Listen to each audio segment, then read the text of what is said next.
Friends, আজকে আমাদের আরো একটি পার্সেল এসছে। আর এটাতে কি আছে আমি ঠিক জানি না। কি আছে গো? খুলে দেখো, দেখাও সবাইকে। খুলে দেখবো। আচ্ছা, বুঝতে পেরে গেছি। আসলে ওই রুমের আমাদের কিন্তু পর্দা নেই, তো এখানে তো প্রচন্ড ঠান্ডা। তো ঠান্ডাতে পর্দাটা অবশ্যই দরকার, নাহলে মানে এত ঠান্ডা লাগে বলার কথা নয়। তো তাই জন্য একটা পর্দা অর্ডার করেছিলাম, তো সেটাই আজকে কিন্তু এসছে। এই যে ব্লু কালারের, এপাশে ঘরে যেহেতু পিঙ্ক কালার আছে, তো ভাবলাম যে একটা ব্লু কালারের থাক। লম্বাই হয়েছে।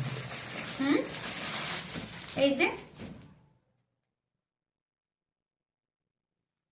ব্লু কালারের পর্দা, আর এপাশে একটা সাদা আছে, মানে মিডিলে দেওয়ার। হ্যাঁ, মিডিলে দেওয়ার জন্য। এটা সাদা, এটা খুললাম না।